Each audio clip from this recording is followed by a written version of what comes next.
All right, so as I sit in my at my computer here in Toronto, I am costing my guest tonight approximately $500,000 for the next 15 minutes, because if he were playing poker, he'd make that much in that time.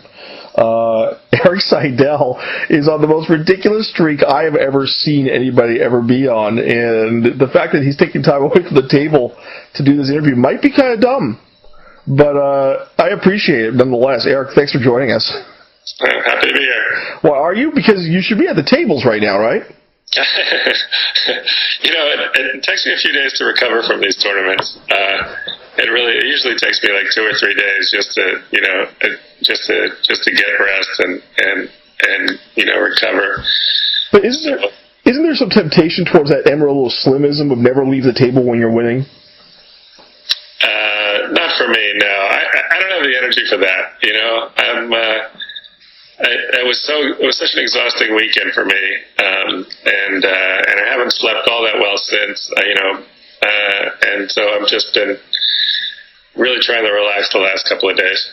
Well, okay, so for those who see it at home and they see 6 separate episodes and it's all nice and relaxed, tell them why it's so exhausting. Let's go through the gauntlet quickly. First of all, you face 6 opponents in 3 days. Right. The first day is easy. You just play one match, that's just great. And then the second day you play 2 matches, day 3 is pretty tough though, because you're playing 3 matches and the last one is 2 or 3 matches, and they do it all in pretty quick order. You don't really get much of a break, not even for food. Because they've got camera crews and people that they're paying, so they're trying to get it done as quickly as possible. So it's a really, really exhausting day, that final day, and I was so wiped out at the end of it. Well, if you don't mind going back a little bit with the tournament, I wanted to get some quick thoughts from you on each of the 6 matches you played. Not an easy lineup by any stretch. You start off in what I thought was the toughest 4-player bracket of any in the field, and that was it was you and Alan Cunningham were paired, and then Jen Harmon and Huck Seed were paired.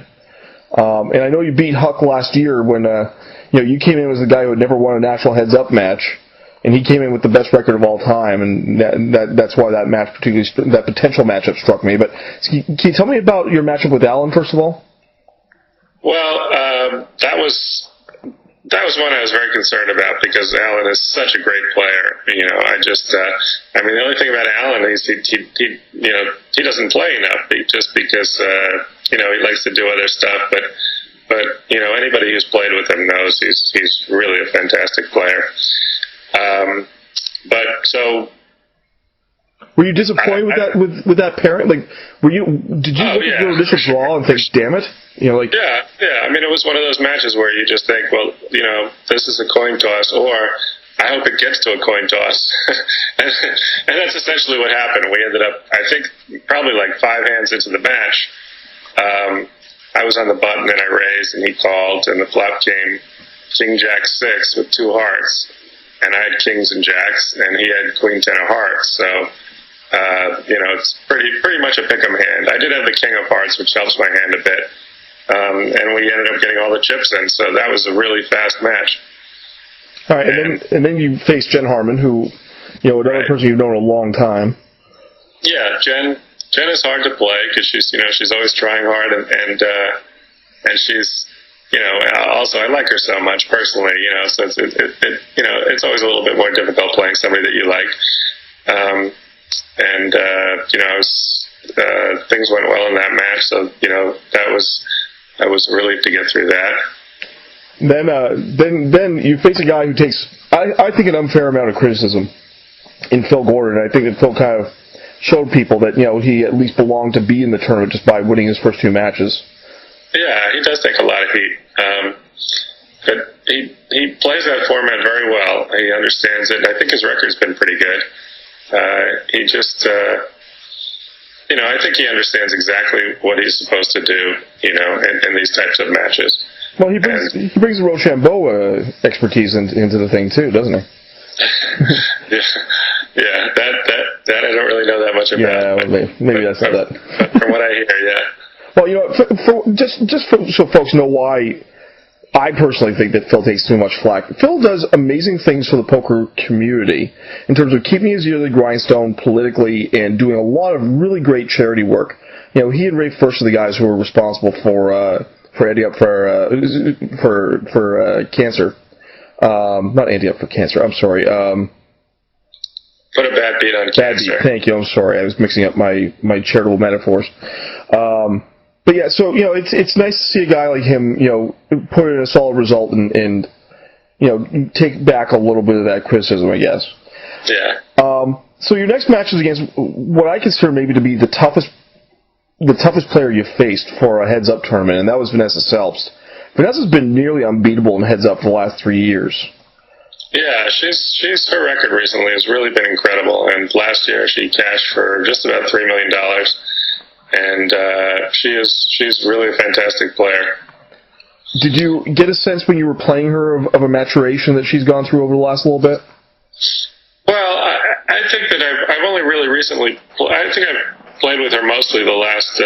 Maybe in London was the first time I played with her, and so this was maybe 6 months ago or something. Right. So I don't have a whole lot of experience at the table with her. I've just seen her results, and I know, from what other people say that people think very highly of her game. So then you go on to face Andrew Roble in the semis. Yeah. And how'd that match go? Wow, that was really bad because pretty early on I ended up losing about half of my chips on a bluff, and now he had like 3/4 of the chips and I had a quarter, and it was really horrible starting in a hole like that, especially against a player as great as he is, because he really is one of the best of the young kids.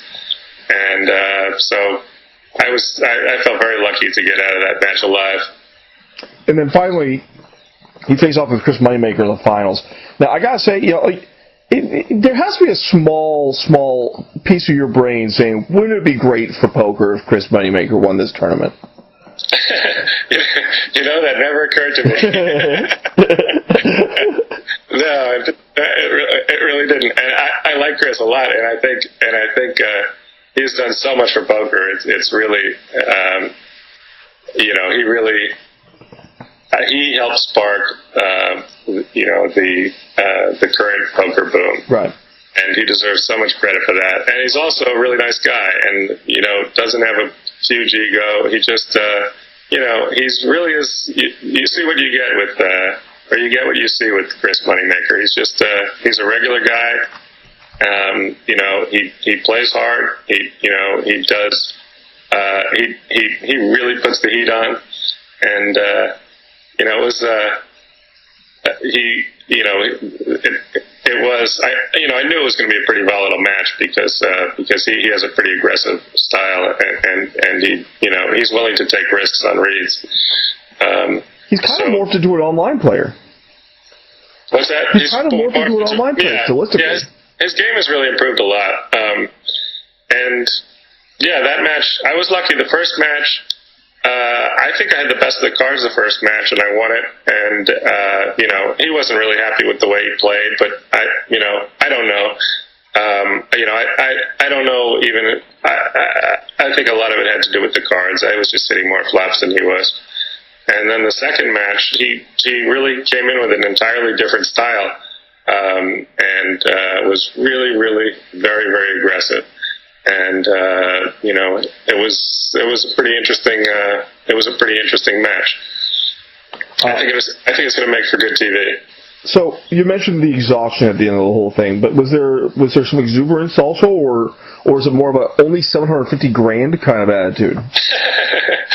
No, it's just when you win a tournament, it just is this great clean feeling that like whatever you did resulted in that win, and you don't have any kind of there's just nothing lingering that you did something wrong or any regrets about hands you played. Whatever you did resulted in the win, And so it just feels so much better than coming in second, which which I've had some experience at. Yeah, sure. I think people remember that. We're not going to remind them though. I want to go back a little bit. 2010, you came second in the Heads Up Championship. And even before I go on with this line of questioning, it must be so strange to have gone to this tournament 4 times and lost all 4 times, and start to get this little label. The kind of label I'm talking about. Where it's like you can't get out of the first round, and suddenly you knock off back-to-back second and first place finishes. Is this? I don't want to ask this question in a disrespectful way after you've won the tournament, but is this tournament a bit of a crapshoot? Like, is it a luck fest, or is it more than what we're seeing in that regard? It's a very fast structure, and that does take some of the skill out. But there's still is skill, but it goes up quickly, and I think the levels are every 15 minutes. And so it was really bad luck when I lost. And to quote Alan Cunningham, when you win in skill, when you lose, it's luck. I think you just quoted every poker player on the planet. Yeah. I don't know. Well, I heard it from Alan, so. Fair enough. Back to your 2010. You come second in the Heads Up. You win in Australia. You score 3 final tables of the World Series of Poker. It's a pretty good year. Now, tough question for you, because it's a long way since January 1st. But if on January 1st, someone had told you were going to have the same year in 2011 as 2010, would you have taken that? I would not, no. No? Okay. No. Well, it's a good thing. Because you've done slightly better than that. The number that I quoted you before we started this interview was that, so far in the first 69 days of 2011, you have over $4.3 million in live tournament winnings, which is more money than all but 77 players in the history of live tournament poker have won in their careers. Have you ever seen a streak like this? Well, I really don't know. It is kind of weird. It seems amazing, and I don't know how much. Obviously, it's a crazy aberration. But I wonder: is it more unlikely than Grindr winning the Players' Championship and then getting to the final table of the main event? Personally, I think you're just running bad the last 20 years. Yeah, I think that could be it. But it's just, I really don't know how. I mean, obviously it's an insane streak. I just don't know how insane it is. I don't know where really to put it. In terms of what other people have done when they've had their freaky streaks. Well, Grindr had 2 big tournaments. You're absolutely right. There's 2 tournaments against elite fields. One of the fields absolutely massive. But I look at this list. I'm looking at Hendon Mob right now. It's absolutely crazy. You start off with the 2 big cashes of PCA. And granted those aren't wins, but this is the lead up. The lead up is you win $250,000 in the high roller there, and then as continuing the lead up, you win $600,000 in Australia in the $100,000 no limit hold'em, and then you start the tournament victories, and you're scoring tournament victories in the most elite field, against the most elite fields you can. The $250,000 super high roller. Granted, there were some very generous Chinese billionaires. And thank you to them for their donations. Don't underrate those guys. I would bet on them. They're actually the 3 guys that played. Are I think the 3 best players in the game in Macau, and they're tough players. They're not. I think a lot of people think that they were 3 live ones, but unfortunately that wasn't the case. And the guy who came in 4th was the biggest win in the game. Well, but wait a minute. You say they're not live ones, but compared to the rest of the field, they've got to be, right? Well, it's you, Phil, Tom, Patrick, and then these guys you've never heard of. It was a frightening field. I think actually we missed out on Patrick because he was still in the main event. Oh, it's too bad. He would have been easy money. So I got a break there, yeah. Yeah, but it was Ivy and Jungle Man and every other genius around. Yeah, exactly. Like the average IQ in that tournament's 180. Yeah, it was a tough lineup for sure. So like you put together a win against them, you put together the win at the LA Poker Classic. You know, and granted that wasn't a huge tournament, but it's still the elite guys. And then you come in here and you sweep the 6-0. Like it's with the lead up at PCA, with the lead up at Aussie Millions, just the fact that you've piled up so much money, and you've done it over a string of tournaments, like consecutive tournaments, essentially. Like I can't say I've ever seen anybody go on a run like this. And you know, at the same time, I'm sure that you're helping it, because Erik, despite the fact that people kind of forget you sometimes because you're quiet, you have one of those 8 bracelets. You know, like you know how to play poker.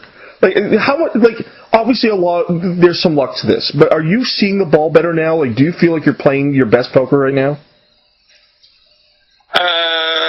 Wow, that's interesting. Yeah, I think I probably am. I think you're sort of forced to continue to improve, just because the players in the game keep improving.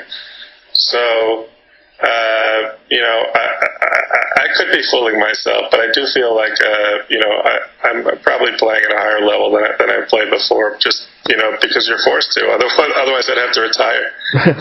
Do you see specific improvements that you're making?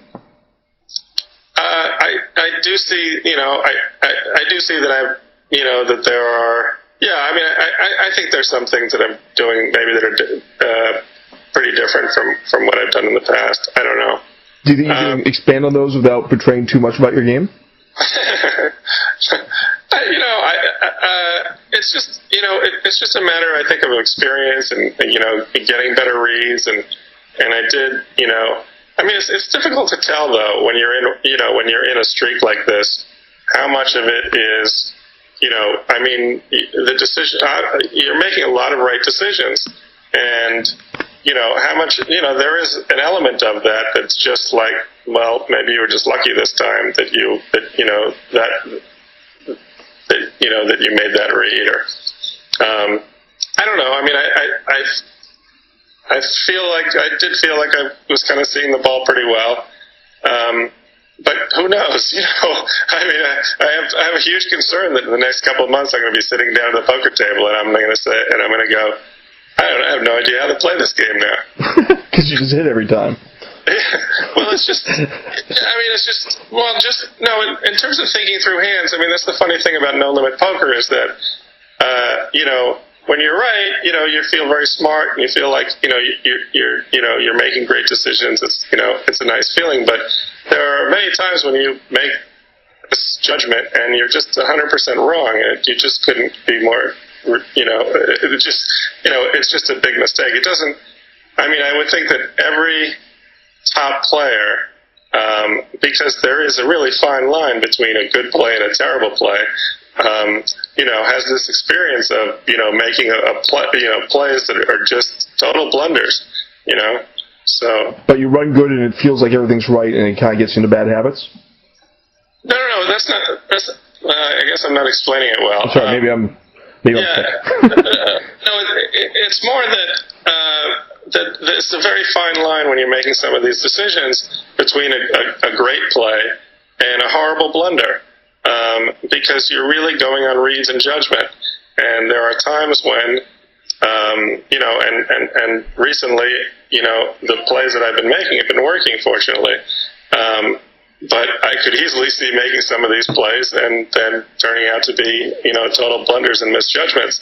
And so there are times that you go through where you're thinking, I don't even remember how to play this game. I don't have any idea what I'm doing. So that's kind of the nature of no limit, I think. You know? I think that there are people listening right now who are probably questioning the validity of your questioning your own abilities right now. No, but it's true, because the thing is that it's kind of the nature of the game is that it's very, very difficult sometimes to figure out these situations, and I always have this feeling like I don't actually know how to play poker, or I don't know how to play no limit, because you're kind of making it up each time you sit down. So sometimes people say like, well, what do you do? Or, you try and give a lesson or something like that. But there's not really a to-do. There's no checklist. There's nothing really that you're supposed to do each time. All of these things are really difficult judgments. And so it's not really that far from playing brilliantly to playing hopelessly and being completely lost in the game. That might sound strange, but that's just the nature of the game. It's not like limit poker where, very often there are just things that you can do and you can kind of play on automatic. No limit is just, if you're playing against very tough players, you really have to stay on your toes. And as I said, that it's just a fine line between playing well and playing terribly. Do you feel like, before I get to that, sorry, was there a point during this 2-month stretch where you started to feel like something special was going on, or has it just kind of, I doubt that you're a guy who believes in any of the hocus pocus that some people buy into. But there has to be a point where you're like, oh my god, I can't believe I keep on hitting these hands. Like, what did you realize that you were on the run of your lifetime? Well, I mean, each one has been a step, and there was never any time when I thought, oh, I'm running well, and I expect to continue to run well, or anything like that. That's not the way I think. I was just, up until the 100K in Australia, I was up close to $1 million in January, and I just thought, this is just amazing. I'm thrilled with this. I'm free rolling for the year. And so then I thought, okay, well, I'll put up 250 and play this insane event. And, and then, kind of got through that and won that. And then it was just, each one of these steps, each one of these tournaments has just been, it just feels like a gift each time. It's like, wow, another result, that's incredible. Because it really has been. It's just been a really amazing thing to go through. But absolutely at no time did I think, I'm running well, so I can do this, or that's just not the way my mind works. All right. I want to ask you, with regards to the Australia tournaments, a lot of controversy was made, kind of drummed up afterwards by media types like myself, regarding your place on the all-time money list. There were a lot of people who felt that, a $250,000 tournament that was announced after the start of Aussie Millions shouldn't be attached to that kind of a tabulation. And, John Jawanda went online and congratulated you for moving up to third after you came third in that tournament.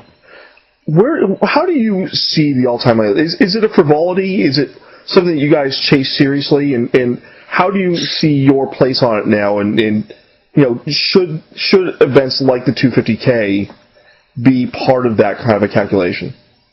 I just asked you 900 questions. Sorry. I have to say that any attention I pay to the all-time money list, I consider a sign of my own immaturity. It is kind of, it's kind of silly. I do enjoy it. I'm glad, I made number one. It was kind of a goal. I understand that there are some people, I think Daniel in particular was trying to make a lot of noise because it affected him the most. But I think the argument mainly is I think that a 250K buy-in tournament should count. It's an open event. I don't really see any reason why it shouldn't count. But the other thing is I don't make the list and I don't make the judgments, unfortunately. But I think that when you look at what the tournament is and the fact that this is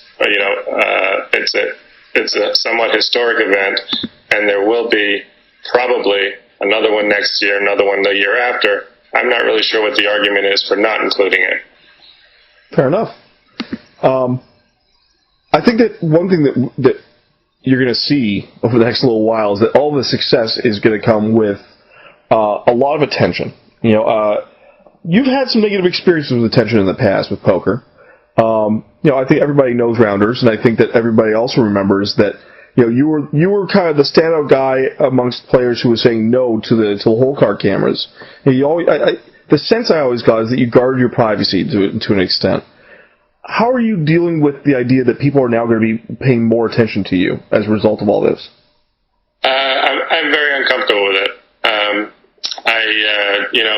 My nightmare is that I'm going to go to the World Series, and it's going to be that much more difficult to get to my table and to leave the table and to take breaks and things like that.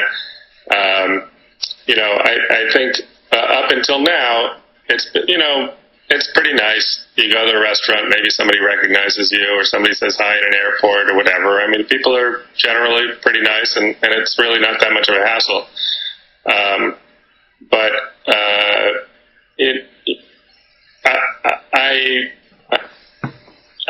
I do feel more comfortable. I felt most comfortable being anonymous at the table, and just being that guy. And even recently, I think that the last few years, I think that many times I'm at the table, and a lot of the younger kids just think, okay, there's a dead spot, the way I used to think when I saw an older person, at the table. And so that may change now, and I think maybe people will expect me to play well, and I'm going to disappoint them.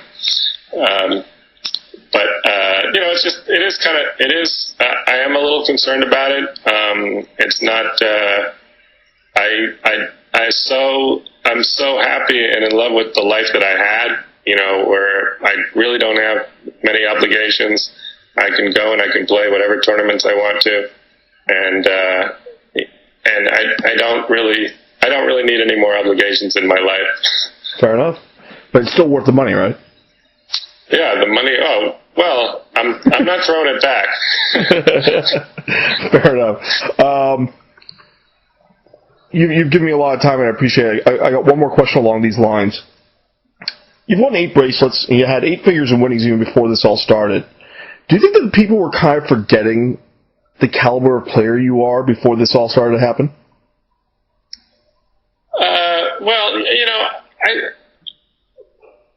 It's kind of interesting. I think that there probably were many people that kind of discounted me in many ways because I didn't make a lot of noise. And now the opposite thing is happening. Now I've won these tournaments, and all of a sudden people are thinking that I'm, some super special player. I'm a very good player. But people are getting carried away.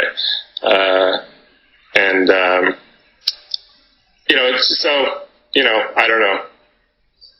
Well, I don't know. By my calculations, if you keep going the way you have, you're going to win $24 million this year. That would come in handy. I've got good use for it. What would you use $24 million for? Well, they're always good investments, I think, to make. There are jets to be purchased. I understand.